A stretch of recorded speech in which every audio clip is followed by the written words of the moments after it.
Olá, gente! Estamos aqui com as Intermitências da Morte do escritor português José Saramago, o primeiro escritor em língua portuguesa a ganhar o Prêmio Nobel.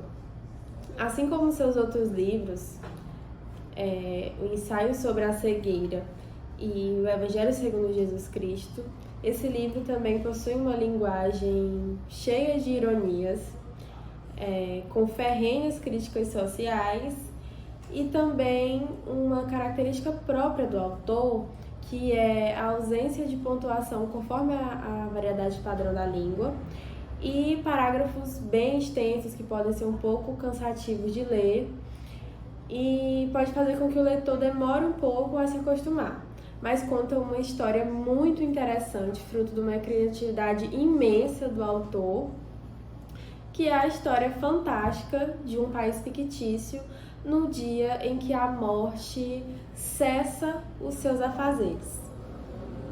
As pessoas, de repente, param de morrer, então vai ter toda uma confusão diante desse fato, que agora as minhas colegas vão explicar um pouco mais do que se trata essa história.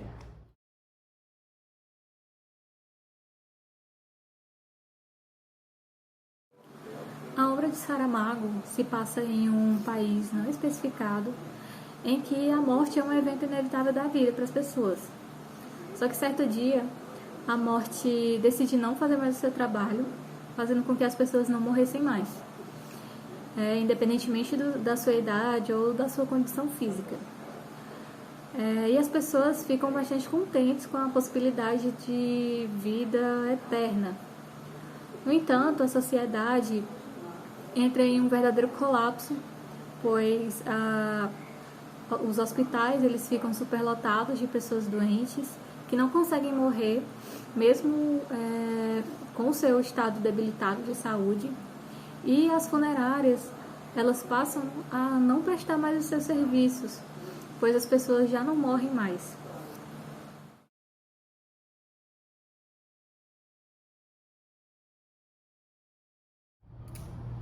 Dando continuidade, após Saramago discorrer sobre as consequências de não se morrer, ele fala sobre a volta da morte. Ela anuncia que vai voltar através de uma carta, e no dia seguinte todas as pessoas morrem, as pessoas que estavam no estado vegetativo. Então ocorre todo aquele drama de algumas pessoas felizes pela morte ter voltado, os asilos de idosos, as funerárias, porque voltaram a ter o serviço, e também o drama das pessoas que de repente perderam seus entes queridos de maneira inesperada. Nessa volta da morte, ela resolve adotar uma estratégia diferente para exercer seu ofício. Ela passa a mandar uma espécie de aviso prévio de vida. Então, ela manda uma carta com 7 dias de antecedência.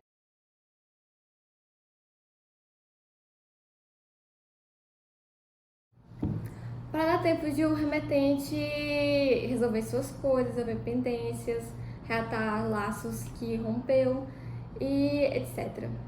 E é exatamente essa carta de aviso prévio que vai nos levar até o final do livro, o drama final do livro e a grande virada de chave do livro, que é uma pessoa que a carta volta, como se o remetente não fosse encontrado. E eu não vou dar spoiler, mas vocês podem ler e descobrir como a morte consegue se livrar dessa situação.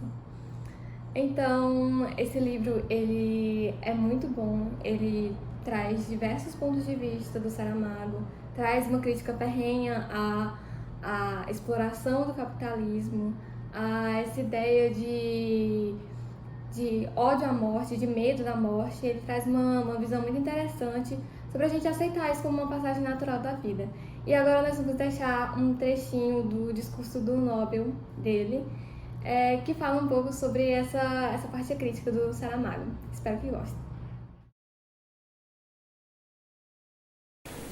Não têm faltado comemorações à efeméride.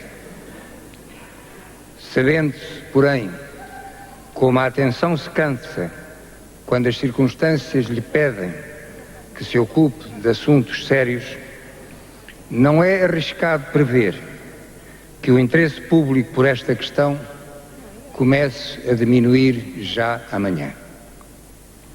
Nada tenho contra esses atos comemorativos. Eu próprio contribuí para eles, modestamente, com algumas palavras.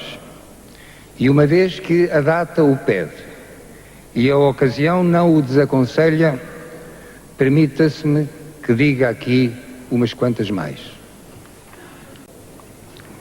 Neste meio século, não parece que os governos tenham feito pelos direitos humanos tudo aquilo a que moralmente estavam obrigados.